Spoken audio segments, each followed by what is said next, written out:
লাব্বাইক আল্লাহুম্মা লাব্বাইক ধ্বনিতে মুখর আরাফাতের ময়দানে খুতবায় মুসলিম উম্মার শান্তি কামনা। পশু কোরবানিতে আজ শেষ হবে হজের মূল আনুষ্ঠানিকতা। সন্ত্রাসী চাঁদাবাজদের নির্মূল করবে সরকার, হুঁশিয়ারি স্বরাষ্ট্রমন্ত্রীর। জঙ্গল সলিমপুরে সন্ত্রাসীদের নির্মূলের ঘোষণা। হামে দেশে আরও 10 শিশুর মৃত্যু, নতুন শনাক্ত 1136 জন।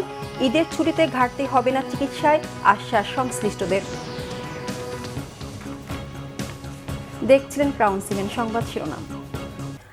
আজ হজের আনুষ্ঠানিকতায় মুজদালিফা থেকে পুনরায় মিনায় ফিরবেন হাজিরা। সেখানে বড় শয়তানকে প্রতীকী পাথর নিক্ষেপ করবেন।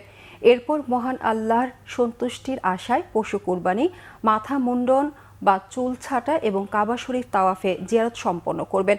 পরবর্তী দিনগুলোতেও মিনায় অবস্থান করে 3 শয়তানকে পাথর নিক্ষেপ করবেন হাজিরা।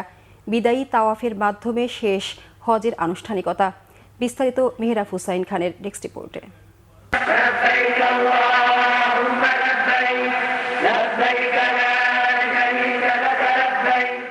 মহান আল্লাহর কাছে বান্দার হাজিরা দেয়ার এমন তালবিয়া দিনভর ধ্বনিত হয়েছে মক্কানগরী থেকে প্রায় 20 কিলোমিটার দক্ষিণ পূর্বে অবস্থিত ঐতিহাসিক আরাফাতের ময়দানে।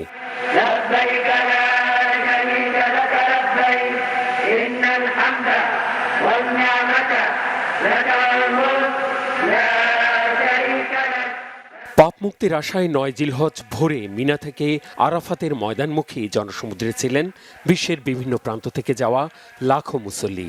ইসলামের 5টি স্তম্ভের অন্যতম হজের 3 ফরজের একটি এ আরাফাতের ময়দানে অবস্থান। 1400 বছর আগে এই ময়দানে বিদায় হজের ভাষণ দিয়েছিলেন মহানবী হযরত মুহাম্মদ সাল্লাল্লাহু আলাইহি ওয়াসাল্লাম। এবছর হজের খুতবা আরবির পাশাপাশি ইংরেজি, বাংলা সহ মোট 35টি ভাষায় অনুবাদ করে সরাসরি সম্প্রচার করা হয়েছে। এ নিয়ে টানা 7 বছর হজের খুতবা বাংলায় অনুবাদ করে সম্প্রচার করা হলো। আল্লাহ তাআলা বলেন, আর মিথ্যা কথা পরিহার করো। আরাফার ময়দানে আল্লাহ তোমাদের নিয়ে ফেরেশতাদের সামনে গৌরব প্রকাশ করেন। মসজিদে নামিরা থেকে হজের খুতবা দেন মসজিদে নববীর প্রবীণ ইমাম ও খতিব শাইখ আলী বিন আব্দুর রহমান আল হুজাইফি।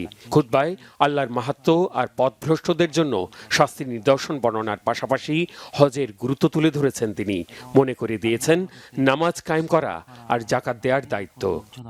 আল্লাহ বলেন, নিশ্চয়ই সবরকারীদের তাদের পুরস্কার বিনা হিসাবে পূর্ণ করে দেওয়া হবে। আর আল্লাহর নিয়ামতের শুকর করা, যেমন আল্লাহ বলেন, এভাবেই তিনি এগুলোকে তোমাদের অধীন করে দিয়েছেন। খুতবার পর মুসলিম উম্মার সার্বিক অবস্থার উন্নতি আর হাজিদের ইবাদত কবুলের জন্য বিশেষ মোনাজাত, জোহর ও আসরের নামাজ একসাথে আদায়ের পর সূর্যাস্ত পর্যন্ত আরাফাতের ময়দানে অবস্থান করেন হাজিরা। গুনাহ মাফ ও মনের আশা পূরণে 2 হাত তুলে মোনাজাত করেন আল্লাহর দরবারে।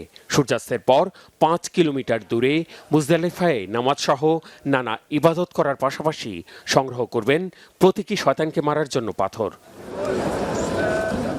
10 জিলহজ হাজিরা তাবুর নগরী মিনায় প্রতীকী শয়তানকে পাথর ছোঁড়ার রীতি পালনের পর কুরবানি দিয়ে মাথার চুল ছেঁটে গোসলের পর সেলাইবিহীন কাপড় পরিবর্তন করে পরবেন স্বাভাবিক পোশাক। পরে মক্কায় গিয়ে হাজিরা কাবা শরীফে তাওয়াফ, জমজম কুয়ার পানি পান ও সাফা মারোয়া পাহাড়ে 7 বার দৌড়াবেন বা সাঁই করবেন। যার সন্তান ইসমাইল আলাইহিসসালামের জন্য পানির খোঁজে মরুভূমিতে নবী ইব্রাহিম আলাইহিসসালাম ও তার স্ত্রী হাজেরার দিশেহারা অবস্থাকে স্মরণ করিয়ে দেয়। 11 ও 12 জিলহজ মিনার তাঁবুতে অবস্থান, জামারায় পাথর ছোড়া আর কাবা শরীফে বিদায়ী তাওয়াফের মাধ্যমে শেষ হবে হজের সব আনুষ্ঠানিকতা। এবার ইরানে যুক্তরাষ্ট্রের হামলা পরবর্তী বিশেষ পরিস্থিতির কারণে অপ্রীতিকর পরিস্থিতির আশঙ্কা মাথায় রেখে হজ ব্যবস্থাপনায় হাজিদের নিরাপত্তাকে বিশেষ গুরুত্ব দেওয়া হয়েছে। নজরদারির পাশাপাশি প্রস্তুত রয়েছে আকাশ প্রতিরক্ষা ব্যবস্থা আর attack drone. Mehrab Hussain Khan, Bangla vision, news desk. Eid উদযাপনে রাজধানী ছাড়ছে ঘরমুখো মানুষ। দর্শক, কমলাপুর রেল স্টেশনে আছেন সহকর্মী মামুন আব্দুল্লাহ, সরাসরি যুক্ত হচ্ছি তার সাথে। মামুন, ট্রেনে ভিড় কেমন দেখছেন? বাড়ি ফেরার খবর বিস্তারিত জানাবেন। মামুন, ট্রেনে ভিড় কেমন দেখছেন? বাড়ি ফেরার খবর বিস্তারিত জানাবেন। যে রেখা, আপনি জানেন যে আজকেই আসলে বাড়ি ফেরার শেষ সময়, কারণ হচ্ছে আগামীকালকে পবিত্র ঈদুল আজহা। আপনি জানেন মুসলমানদের দ্বিতীয় বৃহত্তম এই ধর্মীয় উৎসবকে কেন্দ্র করে মানুষ গ্রামের বাড়ি যেয়ে থাকে, নারীর টানে মানুষ গ্রামে যেয়ে থাকে, এবং তার অন্যতম একটি বাহন হচ্ছে ট্রেন। এবং ট্রেন দীর্ঘ কয়েকদিন ধরেই কিন্তু মানুষ বাড়ি ফিরছে ট্রেনে করে, এবং ট্রেনে যাওয়ার আসলে যে রুট, উত্তরবঙ্গে কিছু ট্রেন সকালে ছেড়ে গেছে, তিস্তা পরিবহন আমরা দেখলাম যে কিছুক্ষণ আগেই ছেড়ে গেছে, তবে সেখানে কিন্তু বেশ অনিয়মের ছাপ আমরা দেখতে পেয়েছি। সেটি হচ্ছে আপনার ট্রেনের ছাদে করে নারী, পুরুষ, শিশু থেকে শুরু করে সব ধরনের মানুষ কিন্তু ট্রেনের ছাদে চড়ে যেতে দেখেছি। কিছুক্ষণ আগেই সেটি ছেড়ে গেল, অর্থাৎ ঠিক 7:32 তিস্তা যে ট্রেন সেটি ছেড়ে গেছে, 7:30 সেটি ছাড়া করা হচ্ছিল। ট্রেনের শিডিউল কিন্তু খুব একটি বেশি বিপর্যয় হচ্ছে না আজকে, সকাল থেকে কিন্তু যথাসময় ছেড়ে যাচ্ছে। যাত্রীদের মধ্যে এক ধরনের উৎসব একটা ভাব আছে, তারপরেও কিছুটা ভোগান্তির কথা তারা বলছিলেন যে তারা বেশি প্ল্যাটফর্মে এসে টিটির কাছ থেকে বেশি টাকায় তাদের ট্রেনের টিকিট কিনতে হচ্ছে। তারপরেও কিন্তু তারা বলছেন যে ট্রেনের যে দাঁড়িয়ে যে যাওয়ার যে টিকিট সেটি কিন্তু তারা পাচ্ছেন না, এবং একই সাথে যারা আসলে টিকিট আসলে সিট পেয়েছেন তারাও কিন্তু এত লোকারণ্য যে তারা আসলে ঢুকতেই পারছেন না, এমনও অভিযোগ কিন্তু আমাদেরকে, বিস্তর অভিযোগ আমাদের করছেন। ট্রেনের ছাদে আসলে যারা যাচ্ছেন তাদেরকে আমরা বলেছিলাম যে এত ভোগান্তি নিয়ে, এত রিস্ক নিয়ে কেন ছাদে যাচ্ছেন। তারা বলছেন যে আসলে শেষ মুহূর্তে করার কোনো কিছু নেই, কোনো উপায় নেই। তারপরেও কিন্তু এই প্ল্যাটফর্মে, এই কমলাপুরে কিন্তু টিকিট ছাড়া কাউকে ঢুকতে দেওয়া হচ্ছে না, বেশ কড়াকড়ি করেই কিন্তু কড়াকড়ির মাধ্যমেই সবাইকে প্রবেশ করা হচ্ছে। তাদের আপনার অনলাইনে টিকিট চেক করে কিন্তু টিটি আপনার প্ল্যাটফর্মে সবাইকে ঢুকতে দিচ্ছেন। এখন পর্যন্ত সকাল থেকে কোনো ট্রেনের শিডিউল বিপর্যয় হয়নি, এবং আপনি জানেন যে এই ঈদকে সামনে রেখে মোট 10 জোড়া স্পেশাল ট্রেন এবার ছাড়া হয়েছে। গতবার যেটি আরো বেশি সংখ্যায় ছিল, এবার কিন্তু সেটি কমিয়েছে। এটিও একটা অভিযোগ আছে এখানকার যারা যাত্রীরা আছেন তাদের। তবে এখন পর্যন্ত আজকে কোনো শিডিউল বিপর্যয় হয়নি, দেখা যাক পরবর্তীতে আসলে কি ধরনের সমস্যা হয়। রেখা, এই ছিল আমার কাছে ট্রেনে বাড়ি ফেরা মানুষের। পরবর্তীতে আমরা আবারও সংযুক্ত হব আপনার সাথে। স্বরাষ্ট্রমন্ত্রী সালাউদ্দিন আহমেদ বলেছেন, জঙ্গল সলিমপুরে সন্ত্রাসীদের কঠোর হাতে দমন এবং নির্মূল করা হবে। গত 17 বছর এটাকে রাষ্ট্রের মধ্যে আরেকটি রাষ্ট্র হিসেবে গড়ে তোলা হয়েছিল মন্তব্য করে তিনি বলেন, সন্ত্রাসীদের অভয়ারণ্য হতে দেয়া হবে না। এদিকে র্যাবের মহাপরিচালক আহসান হাবিব পলাশ স্বীকার করেছেন, জঙ্গল সলিমপুরে র্যাব এর কিছুটা দুর্বলতা ছিল। রিপোর্ট করছেন ইমরুল কায়েস। দীর্ঘদিন ধরে চট্টগ্রামের সীতাকুণ্ডের দুর্গম পাহাড়ি এলাকা জঙ্গল সলিমপুর সন্ত্রাসীদের অভয়ারণ্য হিসেবে গড়ে উঠেছিল। বর্তমান সরকার দায়িত্ব নেওয়ার পরই সন্ত্রাসীদের নির্মূলে সেখানে অভিযান পরিচালনা করে। রবিবার দিবাগত রাতে সন্ত্রাসীরা অতর্কিত হামলা করে গুড়িয়ে দেয় র্যাব ক্যাম্প। এ ঘটনায় র্যাবের অসাবধানতা ছিল বলে স্বীকার করেছেন মহাপরিচালক আহসান হাবিব পলাশ। জাতীয় ঈদগাহ মাঠ পরিদর্শন শেষে এক প্রশ্নের উত্তরে একথা বলেন তিনি। ইয়াসিন বাহিনী আমাদের চেয়ে শক্তিশালী হয়েছে এটা ভাবার কোনো সুযোগ নাই। তারা অতর্কিত কাজটা করেছে, এবং আমার মনে হয় আমাদের কিছুটা দুর্বলতা ছিল, এটা অস্বীকার করার উপায় নেই। আমরা হয়তো তাদের কার্যক্রমটা সেই লেভেলের মনিটরিংটা করতে পারিনি, তবে আমাদেরকে ওভারপাওয়ার করার মতো শক্তি তাদের নাই। এদিকে স্বরাষ্ট্রমন্ত্রী সালাউদ্দিন আহমেদ অভিযোগ করেন, বিগত আমলে দেশে আইনের শাসন না থাকার কারণে জঙ্গল সলিমপুরের মতো সন্ত্রাসীদের অভয়ারণ্য তৈরি হয়। সরকার সন্ত্রাসী চাঁদাবাজদের নির্মূল করবে বলে দৃঢ় ঘোষণা দেন তিনি। দীর্ঘ 17 বছর দেশে কোনো আইনের শাসন ছিল না। তারা মনে করেছে জঙ্গল সলিমপুর আমরা যেভাবে একটা রাষ্ট্রের ভিতরে রাষ্ট্র হতে দেখেছি, সেটাকে যখন আমরা আইন শৃঙ্খলা রক্ষাকারী বাহিনীর নিয়ন্ত্রণে আনতে পারলাম, ওখানে একটা যৌথ অভিযান চলেছে, অনেক অস্ত্র উদ্ধার হয়েছে, অনেক দাগি আসামি গ্রেফতার হয়েছে। তাদের যে আড্ডা ছিল সেটা আবার পুনরায় রাখতে পারে, সেজন্য তাদের চেষ্টা আছে। তবে তারা যে উদ্যত আচরণ করেছে, যে দুঃসাহস দেখিয়েছে, সেটা আমরা খুব কঠোরভাবে নিয়ন্ত্রণ করব আগামী দিনে। আমি এখনই পরিকল্পনা ফাঁস করতে চাই না। ইনশাআল্লাহ দেশে আইনের শাসন প্রতিষ্ঠা হবে। সন্ত্রাসীদের অভয়ারণ্য যেখানে থাকুক সেগুলো নির্মূল করা হবে। সামাজিক মাধ্যমে ভাইরাল হওয়া সীমান্তে বিজিবি বিএসএফ উত্তেজনা প্রসঙ্গে তিনি বলেন, এটা স্বাভাবিক ঘটনা। পতাকা বৈঠকে এর সমাধান হবে আশা করেন তিনি। সাভারে সাংবাদিকের উপর মাদক কারবারিদের হামলার বিষয়ে স্বরাষ্ট্রমন্ত্রী বলেন, এই বিষয়ে ব্যবস্থা নেওয়া হবে। ইমরুল কায়েস, বাংলা ভিশন, ঢাকা। হাম ও এর উপসর্গে গত ২৪ ঘন্টায় সারা দেশে আরও ১০ জনের মৃত্যু হয়েছে। এ নিয়ে মারা যাওয়ার সংখ্যা দাঁড়ালো ৫৫৫ জনে, আর ২৪ ঘন্টায় আক্রান্ত হয়েছে ১১৩৬ জন। এদিকে ঈদের দীর্ঘ ছুটিতে হামের চিকিৎসা নিয়ে উদ্বেগ বা আতঙ্কের কিছু নেই, বরং পর্যাপ্ত প্রস্তুতির কথা জানিয়েছেন চিকিৎসকরা। জরুরি চিকিৎসা সেবা চালুর পাশাপাশি প্রস্তুত রাখা হয়েছে বিশেষ medical team. Report Syed Abdul মুহিতের। ছোট্ট শিশু সাইফার কান্না সামলাতে ব্যস্ত তার মা। গত ১০ দিনেও সন্তানের এমন পরিস্থিতিতে হাঁপিয়ে উঠেছেন তিনি নিজেও। উদ্বিগ্ন এই মায়ের অপেক্ষা হয়তো শিগগিরই কেটে যাবে সন্তানের সুস্থতায়। জ্বর ঠান্ডা ৮ দিন বলাতেছিলাম, হেনতনে রিলিজ দিছে আর বাসায় গেছি হেনতনে, আবার বাসায় যায় 2 দিন থাকছি, আর আবার জ্বর উঠছে, আবার অসুস্থ হয়ে গেছে। পরে প্রাইভেটভাবে ডাক্তার দেখাইছি আর ধরা খাইছে আবার নিউমোনিয়া আছে।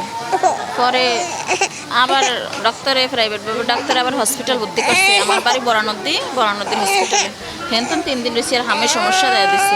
হাম রোগের উপসর্গ নিয়ে বরিশালের ছোট্ট শিশু আমির হামজা ভর্তি আছেন রাজধানীর শিশু হসপিটালে পিআইসিইউতে।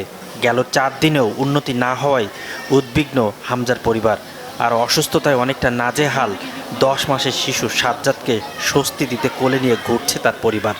বুস্টের ডোজ দিতে যেয়ে বুঝছি যে হাম হয়েছে বাচ্চার। তারপর ওই যে হাসপাতালে নিয়ে আসলাম, ভর্তি করাইলাম, চিকিৎসা দিলাম, আলহামদুলিল্লাহ এখন মোটামুটি সুস্থ আছে। হামের যে জিনিসটা দরকার সেই জিনিসটা পরিমাণ আছে শরীরে, যেমন বিসিগিসি ছিল, ঠান্ডা ছিল, শ্বাসকষ্টের সমস্যা ছিল, এই জন্য আর কি হামে ভর্তি করাইছে। এখন হামের ট্রিটমেন্ট চলে না, কিন্তু এখন নিউমোনিয়ার ট্রিটমেন্ট চলতেছে আপাতত। দেশের বিভিন্ন এলাকায় শিশুদের মধ্যে হামের উপসর্গ নিয়ে হাসপাতালে আসার সংখ্যা কিছুটা বেড়েছে।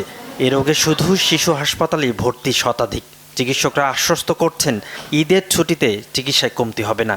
আমরা আপ্রাণ চেষ্টা করব প্রতিটা রোগীকে ভর্তি করতে, আমাদের পুরো টিম। আপনি দেখেন এখানে আমরা 4 জন প্রফেসর আছি এখানে। আজকে কি ছুটির দিন? ওরা আসছে কেন? ওরা কিন্তু কোনো ইনস্ট্রাকশনে না, ওরা তাদের রোগীগুলি দেখতে আসছে।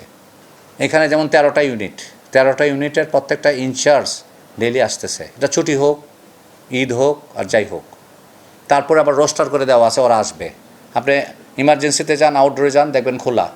ঈদের সময় বাড়তি ভ্রমণ ও জনসমাগম এড়িয়ে চলার পরামর্শ চিকিৎসক ও বিশেষজ্ঞদের।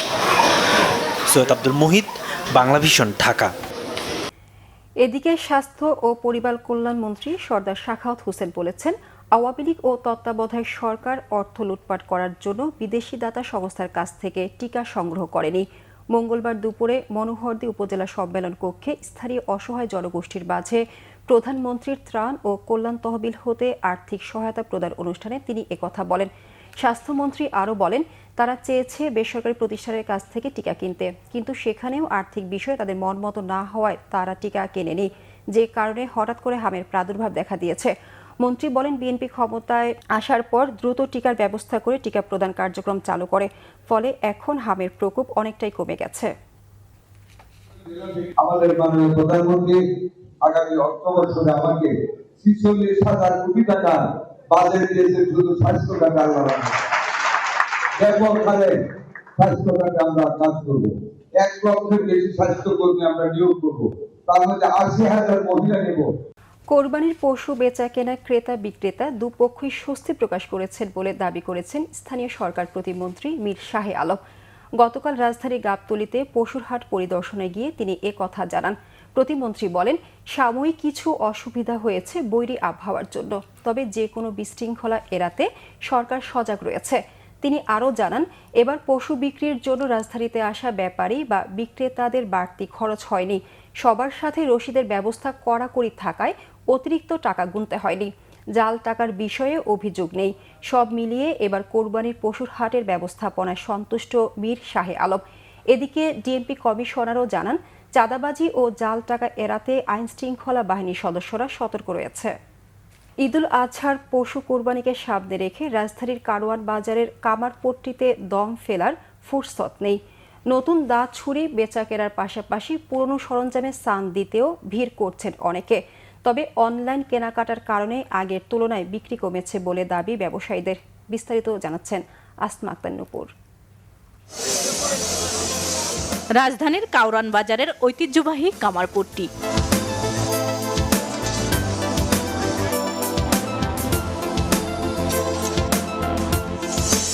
সকাল গড়াতেই আগুনের ঝলকানি আর হাতুড়ির টুংটাং শব্দে জমে উঠেছে পুরো এলাকা।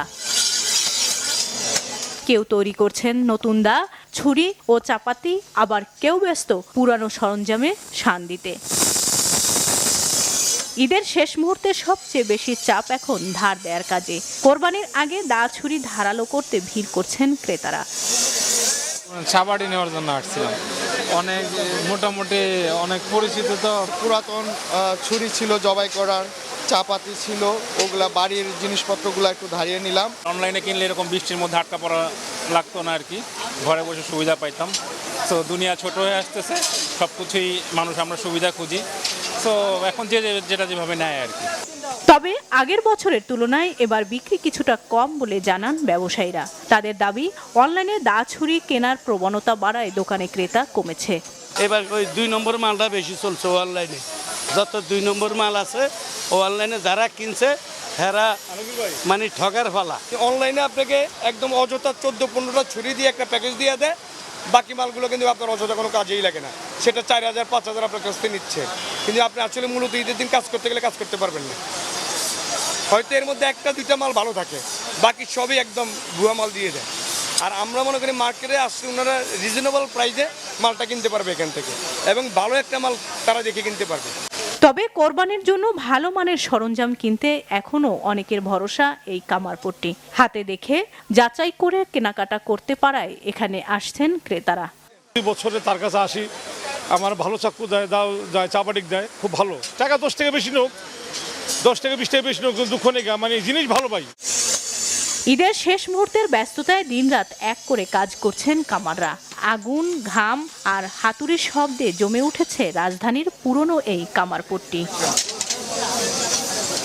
আসমা আক্তার নূপুর, বাংলাভিশন, ঢাকা। বর্তমান সরকার দেশ চালাতে ব্যর্থ, ক্ষমতার উপর কোনো নিয়ন্ত্রণ নেই সরকারের বলে মন্তব্য করেছেন এনসিপির মুখ্য সমন্বয়ক নাসিরুদ্দিন পাটোয়ারি। আর দলটির মুখপাত্র আসিফ মাহমুদ বলেছেন, ঈদকে কেন্দ্র করে সড়কে চাঁদাবাজি বেড়েছে। নির্বিঘ্নে ঈদ যাত্রা দিতে এবারও সরকার ব্যর্থ। গতকাল রাজধানীর বাংলা মোটরে সমসাময়িক রাজনৈতিক পরিস্থিতি, আইন শৃঙ্খলার অবনতি ও জাতীয় ইস্যু নিয়ে আয়োজিত সংবাদ সম্মেলনে এসব কথা বলেন তারা। পাটোয়ারি বলেন, সংস্কার বিচারের বিষয়ে কোনো আপোষ করা হবে না। তিনি অভিযোগ করে বলেন, আইনের শাসনের বদলে সরকার দেশে জঙ্গলি শাসন চালাচ্ছে। এ সময় ঝিনাইদহের ঘটনার কথা উল্লেখ করে এনসিপির মুখ্য সমন্বয়ক বলেন, ছাত্রদল, যুবদল ও বিএনপির সাথে একত্রিত হয়ে হামলায় অংশ নিয়েছে পুলিশ। এনসিপির মুখপাত্র আসিফ মাহমুদ সজীব ভুইয়া বলেন, মার্কিন চুক্তি করার সময় এনসিপির সাথে আলোচনা করা হয়নি। নির্বাচনের 3 দিন আগে তড়িঘড়ি করে এই চুক্তি করেছেন বিএনপির বর্তমান পররাষ্ট্রমন্ত্রী। এ সময় ঈদকে সামনে রেখে রাস্তাঘাটে বিএনপি নেতাকর্মীদের নিয়ন্ত্রণে অবৈধ কোরবানির হাট স্থাপনের কথা উল্লেখ করেন এনসিপির এই নেতা। সংবাদ শেষ করব ক্রাউন সিমেন্ট শিরোনামগুলো আরেকবার জানিয়ে। লাব্বাইক আল্লাহুম্মা লাব্বাইক ধ্বনিতে মুখর আরাফাতের ময়দানে খুতবায় মুসলিম উম্মার শান্তি কামনা। পশু কোরবানিতে আজ শেষ হবে হজের মূল আনুষ্ঠানিকতা। সন্ত্রাসী চাঁদাবাজদের নির্মূল করবে সরকার, হুঁশিয়ারি স্বরাষ্ট্রমন্ত্রীর। জঙ্গল সলিমপুরে সন্ত্রাসীদের নির্মূলের ঘোষণা। হামে দেশে আরও 10 শিশুর মৃত্যু, নতুন শনাক্ত 1136 জন। ঈদের ছুটিতে ঘাটতি হবে না চিকিৎসায়, আশ্বাস সংশ্লিষ্টদের। এই ছিল এখনকার মতো। পরের সংবাদ সকাল 10টায়, এর আগে 9টায় রয়েছে নিউজ টপ 10 দেখার আমন্ত্রণ রইল। এছাড়া বাংলাভিশন সংবাদ ও সংবাদ সংশ্লিষ্ট অনুষ্ঠান দেখতে ভিজিট করুন www.bvnews24.com ও facebook.com/banglavishnnews এবং সাবস্ক্রাইব করুন youtube.com/banglavishnnews। ধন্যবাদ সবাইকে।